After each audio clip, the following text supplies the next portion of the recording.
మీ ఎలాంటి వ్యాపార ప్రకటనలకైనా వెంటనే మా ఛానల్ సంప్రదించండి. పరాభవనామ సంవత్సరంలో వృషభ రాశి వారికి ఆదాయం 5, వ్యయం 14, రాజపూజ్యం 5, అవమానం 4.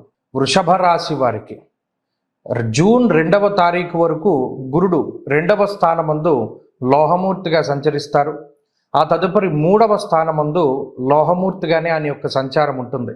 శనేశ్వరుడు ఈ సంవత్సరం మొత్తం 11వ స్థానమందు సువర్ణమూర్తిగా సంచారం చేయబోతూ ఉన్నారు.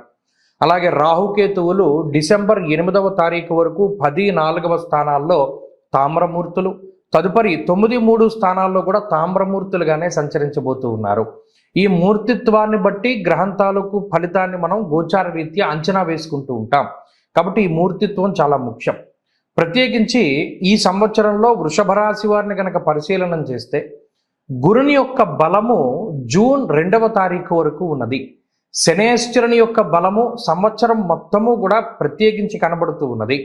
అలాగే రాహుకేతువుల యొక్క బలము డిసెంబర్ 8వ తారీఖు వరకు కనబడుతూ ఉన్నది. కాబట్టి గత సంవత్సరంతో పోల్చుకుంటే గ్రహస్థితి ఈ సంవత్సరం కూడా చక్కగానే ఉన్నది.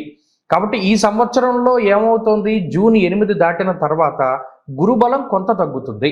కాబట్టి ఈ రాశి వారు గురుబలం ఉండగా చేయవలసినటువంటి ముఖ్యమైనటువంటి పనులన్నీ కూడా జూన్ 8 లోపల చేసుకోవడం ఉత్తమం. అంటే గురుడు ఏ విధమైనటువంటి బలాన్ని మనకి అందిస్తాడండి అంటే యజన కీర్తి గృహ కాంచన పుస్త్ర వస్త్ర అశ్వాధికారకుడు గురుడు.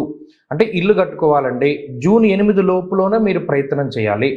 లేదంటే వాహనం కొనుక్కోవాలి, చదువు ఎగ్జామ్ రాయాలి, లాంగ్ టర్మ్ కోచింగ్ తీసుకోవాలి, లేకపోతే మరే ఇతరత్ర చదువుకి సంబంధించి లేదా ఈ భూపరమైనటువంటి విషయాలకు సంబంధించి, బంగారానికి సంబంధించి, వాహనాలకు సంబంధించినటువంటి విషయాలు ఏవైతే ఉన్నాయో అవన్నీ కూడా మీరు జూన్ 2 లోపే ముందుకు తీసుకెళ్ళాలి. ఆ తదుపరి విదేశీ ప్రయాణము, విదేశాల్లో ఉద్యోగము, విద్య, స్థిరత్వము ఇత్యాది అంశాలన్నింటినీ కూడా చక్కగా శని లాభంలో ఉన్నారు, దశమంలో రాహు ఉన్నారు. కాబట్టి ఈ సంవత్సరం అంటే డిసెంబర్ నెలలోపు ఎప్పుడైనా మీరు ముందుకు తీసుకెళ్ళచ్చు.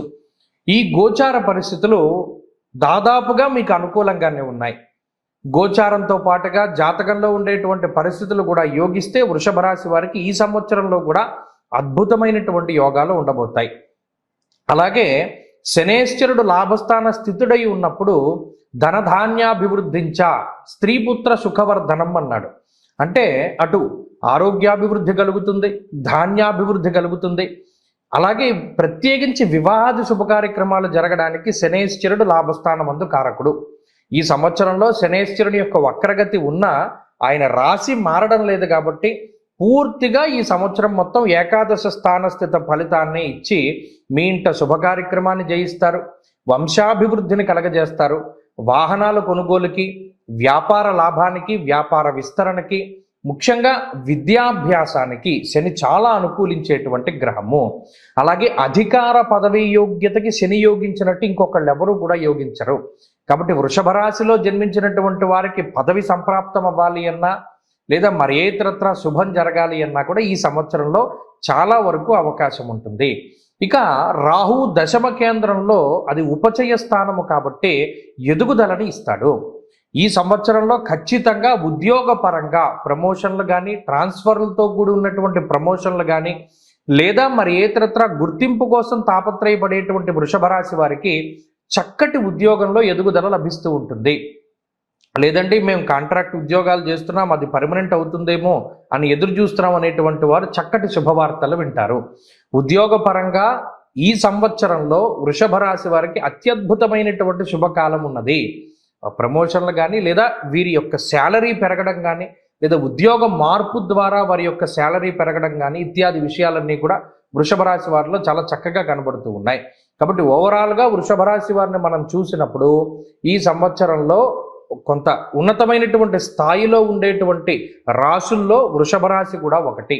అయితే ఈ సంవత్సరంలో డిసెంబర్ దాటిపోయిన తర్వాత ఏమవుతుంది అంటే అక్కడ 2 గ్రహాల బలం తగ్గిపోతుంది. ఒకటి రాహు భాగ్యంలోకి వెళ్ళిపోతారు, గురుడు తృతీయ చతుర్థ స్థానాల్లోకి సంచరించబోతూ ఉంటారు. కాబట్టి అప్పుడు కూడా ఈ రాశి వారు భయపడాల్సిన పని లేదు. ఎందుకంటే లాభముందు శని ఇచ్చేటువంటి ఫలితం ముందు ఈ 2 గ్రహాలు ఇచ్చేటువంటి వ్యతిరేకత చాలా తగ్గిపోతుంది. కాబట్టి ఈ సంవత్సరంలో ఏదైనా ముఖ్యమైనటువంటి పనులుంటే జూన్ 2వ తారీఖు లోపు ఇంకా కొంచెం ఆలస్యమైతే డిసెంబర్ నెలలోపు పూర్తి చేసుకుంటే వృషభ రాశి వారు ఈ సంవత్సరాన్ని ఖచ్చితంగా అందంగా ఉపయోగించుకున్నట్టే లెక్క. ప్రత్యేకించి వృషభ రాశి వారికి సంబంధించిన పరిహారం ఈ పరాభవనామ సంవత్సరంలో ఏంటి అంటే అమ్మవారికి సంబంధించినటువంటి ఆరాధన. ఎందుకంటే రాహు యొక్క బలం కొంత తగ్గబోతూ ఉన్నది కాబట్టి ఈ రాహు యొక్క బలాన్ని పెంచుకోవడానికి దేవి ఖడ్గమాల స్తోత్రాన్ని కానీ, లలితా సహస్రనామ స్తోత్రాన్ని కానీ, లేకపోతే దుర్గా సప్తశ్లోకి అనేటువంటి స్తోత్రాన్ని కానీ పారాయణ చేయడం ఉత్తమమైనటువంటి సూచన. అలాగే ప్రతి నెలలోనూ కూడా అనఘాష్టమి అనేటువంటిది వస్తుంది. ఆ అనఘాష్టమి వ్రతాన్ని ఆచరిస్తూ ఉండడం వల్ల కూడా ఈ వృషభ రాశి వారు ఈ సంవత్సరంలో అత్యంత శుభ ఫలితాన్ని పొందగలుగుతారు.